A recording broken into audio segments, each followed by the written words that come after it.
কাৰ্যসূচী দিশে অগ্ৰসৰ হ'ব বিচাৰিছোঁ। সেয়েহে আমাৰ সন্মানীয় সমূহ বিষয়ববীয়াৰ লগতে আমাৰ সন্মানীয় ৰাইজক প্ৰেক্ষাগৃহৰ ভিতৰলৈ আহি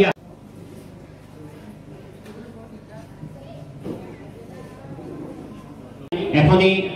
গামোচাৰে স্বাগতম জনাবৰ কাৰণে মই অনুৰোধ জনাইছোঁ সাধাৰণ সম্পাদক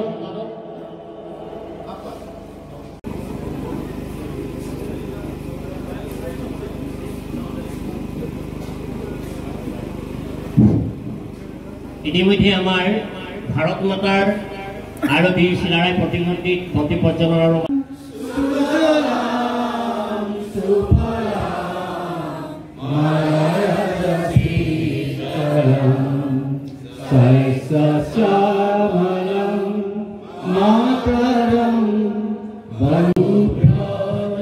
হয়, আমি যেহেতু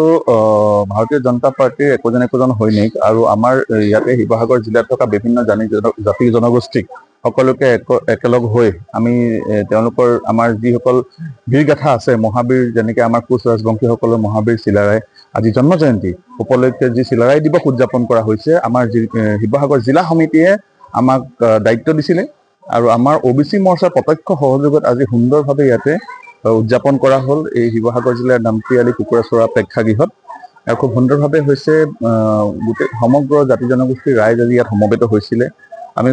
খুব সুখী হৈছোঁ আৰু এনেকৈ তেওঁলোকৰ সেই বীৰজনৰ যিখিনি আদৰ্শ ত্যাগ দেশপ্ৰেমমূলক কাহিনী এইখিনি যাতে আমাৰ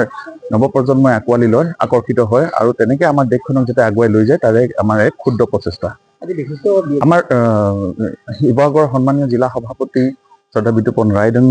ডাঙৰীয়া আছিলে তাৰপিছত আছিলে আমাৰ কোচ সন্মিলনীৰ অসম প্ৰদেশৰ উপ সভাপতি শ্ৰদ্ধা ৰাতুল ভৰালী ডাঙৰীয়া আছিলে তাৰপিছত আমাৰ নগৰ নিগম পৰকনালীৰ আগৰ প্ৰাক্তন থাউৰাৰ বিধায়ক কুশল দৌৰী ডাঙৰীয়া উপস্থিত আছিলে আমাৰ শিৱসাগৰ জিলাৰ বিষয়ববীয়া আৰু আমাৰ মৰ্চাৰ বিষয়ববীয়া সকলো উপস্থিতি আছিলে আৰু স্থানীয় সকলোতকৈ বেছি চাবলগীয়া হৈছে স্থানীয় ৰাইজৰ খুব ভাল এটা ৰেছপন্স আছিলে যে আমাক ইমান সহায় কৰিছিলে তেওঁলোকে এইখিনি কাম সমাপন কৰাৰ কাৰণে তেওঁলোকক মই অশেষ ধন্যবাদ জনাইছোঁ। আজি যেনেকৈ এতিয়া ধৰক ৰাতুল ভৰালীয়ে নিৰ্দিষ্ট বক্তা হিচাপে তেওঁ যিখিনি বক্তব্য ৰাখিলে সেই বক্তব্যখিনি শুনাৰ পিছত প্ৰতিজন অসমীয়াৰে গাৰ নোম মানে উঠি গৈছে আৰু সেইকাৰণে মানে চবেই নিজে ৰক্তে অনুভৱ কৰিছে যাতে আমিও একোজন যাতে অদূৰ ভৱিষ্যতে আমি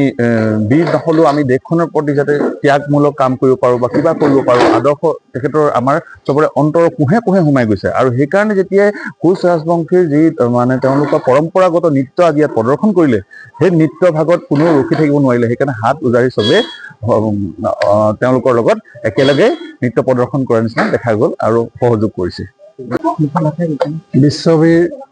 চিলাৰায় দেৱৰ আজি 515 সংখ্যক জন্ম জয়ন্তী আৰু এই পবিত্ৰখনত বীৰজনাৰ